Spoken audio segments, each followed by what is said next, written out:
What's up, unicorn music teachers? I've had several people reach out to me recently asking how to do videos for the music classroom that include a video on one side and lyrics or pictures on the other side, a split screen video. So in this video that I'm putting out for you today, I am going to actually work through a real piece that I'm going to be giving my kids to do on Schoology.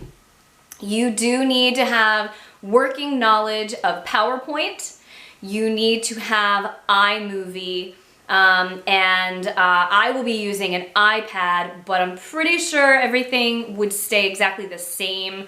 Not exactly the same, but I'm pretty sure you could still put together most of what I'm talking about, even if you didn't have an iPad and you were using iMovie on any of your Macs. But it is definitely going to be a Mac kind of a system. So let's jump in and get started.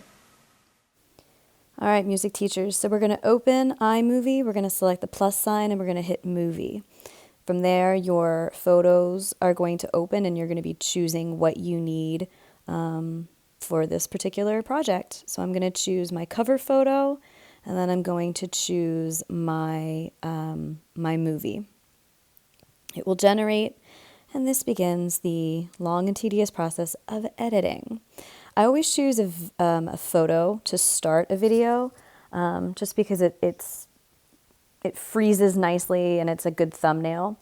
I'm going to minimize the length of that just because it's awkward when your video, like when your kids are staring at a picture of you for 30 seconds. That's just awkward. So I selected that video and then I minimized it, got rid of the Ken Burns effect. My video itself, I'm going to be editing by getting rid of all those long, awkward pauses. So I'm going to split the video. Then I'm going to drag that gold bar across the awkward pause. And that's going to minimize it. It's going to cut out that piece without actually damaging the video because I can always undo any mistake that I ever make. So now I'm going to the plus sign in the top right-hand corner and I'm choosing the album that I want to work with. And I'm going to choose the slide that I've already created and saved as a JPEG. I'm going to select the little 3 dots, then I'm going to hit split screen. When it pops into the video, it's not going to be accurate, it's not going to be long enough, it's not going to be sized properly.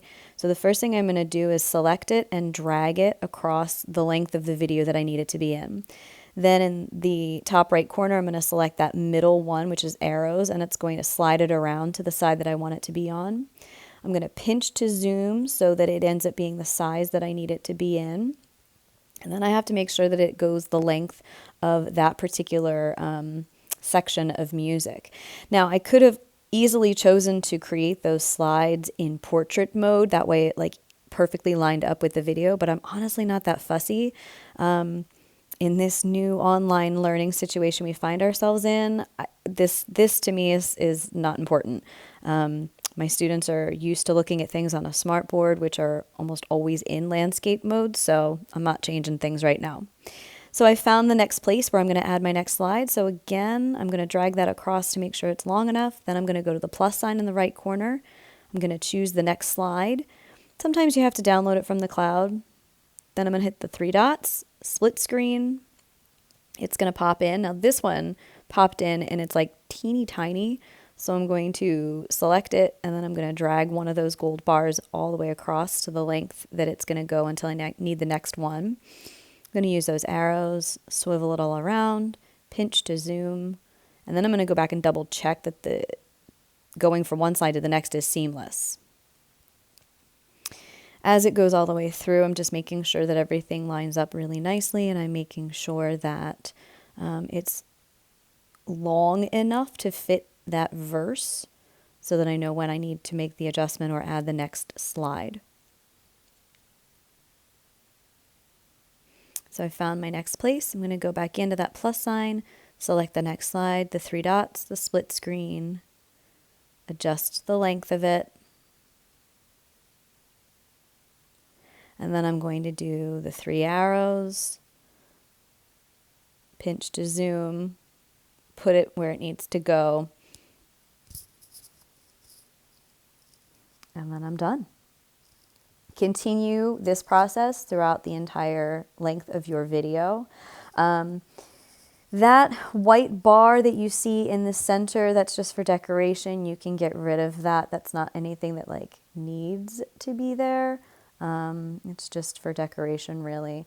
When I go in to choose a new slide, that's one of those choices that you'll have in there.